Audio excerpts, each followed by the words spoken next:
আসসালামু আলাইকুম রহমতুল্লাহ। আজকে আপনাদের এমন একটা জিনিস দেখাবো। আমরা সবাই জানি যে কম বেশি পাবনা হচ্ছে পেঁয়াজের স্বর্গরাজ্য, এবং এই পাবনাতে পেঁয়াজ কৃষকরা এইরকম সরকার থেকে এরকম ঘরের মতো করে দেয়, এবং এখানে একের সাথে কয়েক হাজার মন পেঁয়াজ রাখা যায়।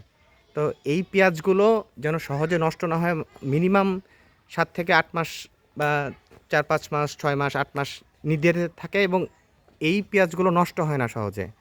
তো এগুলো সরকার থেকে কৃষকদের করে দেয়। তো আজকে আমি আপনাদেরকে দেখাচ্ছি এরকম একটি ঘর, যেটা সহজে পেঁয়াজ নষ্ট হয় না। অনেক পেঁয়াজ আটে এটার মধ্যে আর কি, অনেক পেঁয়াজ রাখা যায় কৃষকরা, এবং এতে লাভবান হয়, এবং পেঁয়াজের দাম যখন ভালো পায় তখন এখান থেকে পেঁয়াজ তারা বাজারজাত করে। পেঁয়াজ সেই হচ্ছে পাবনার বিখ্যাত পেঁয়াজ, যার সুনাম সারা বাংলাদেশ জুড়ে। এটা সরকার থেকে করে দিয়েছে ঘরগুলো এরকম, এবং চারপাশ দিয়ে পর্যাপ্ত বাতাস চলতে পারে। বাঁশের বেড়া, এগুলো বাঁশ কেটে যেন পর্যাপ্ত পরিমাণ বাতাস যেতে পারে। আর এই কারণেই পেঁয়াজে সবসময় ভালো থাকে এবং দীর্ঘদিন এটা সংরক্ষণ করা যায়, যেটা কৃষকের জন্য খুবই উপকারী।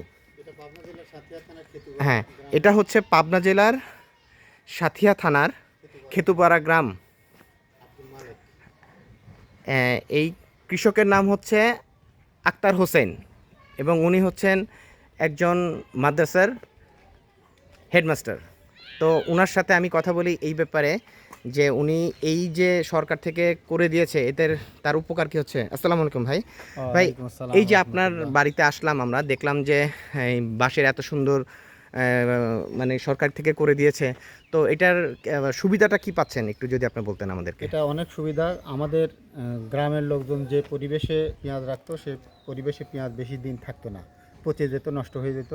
আর এটা আধুনিক প্রযুক্তিতে জি জি চারদিকে বাঁশের খাবারি দিয়ে বেড়া দেয়া, বাতাস চলাচল করতে পারে এবং পেঁয়াজটা ভালো থাকে, পচন থেকে রোধ করে। এবং এখানে একসাথে অনেক পেঁয়াজ রাখা যায়। দুইটা শেড করা আছে, মানে দুইটা স্তর করা আছে। আচ্ছা আচ্ছা, দোতলা নিচতলা, জি জি, দুই জায়গাতেই রাখা যায়। এটা পেঁয়াজ 1 বছর পর্যন্ত রাখা যাবে, নষ্ট হবে না।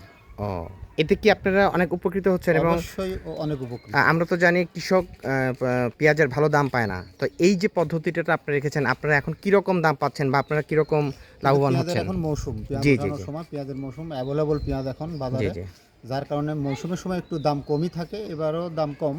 তো আমরা আশা করতেছি পেঁয়াজটা সংরক্ষণ করে রাখলে পরবর্তীতে দাম বাড়বে, ওই সময় আমরা বিক্রি করব, তখন আপনারা লাভবান হবেন ইনশাল্লাহ। এই যে আপনাদের এত বড় একটা গ্রাম আমি দেখছি, সব বাড়িতে কিন্তু নেই। তো সরকারের সরকার যদি আরও সদয় হয় কৃষকদের প্রতি, প্রতিটা ঘরে ঘরে যদি এরকম একটা করে, সবচেয়ে বেশি উপকৃত হবে কৃষকরা। আসলে আমাদের দেশের কৃষকরা অনেক অবহেলিত। এদিকে আরো নজর দেওয়া দরকার, এবং আরো এই ধরনের ঘর করা দরকার, এবং আরো প্রযুক্তির সহায়তা করা দরকার। ও ঠিক আছে, জানলাম, ভালো লাগলো, থ্যাংক ইউ, ধন্যবাদ। আসসালামু আলাইকুম।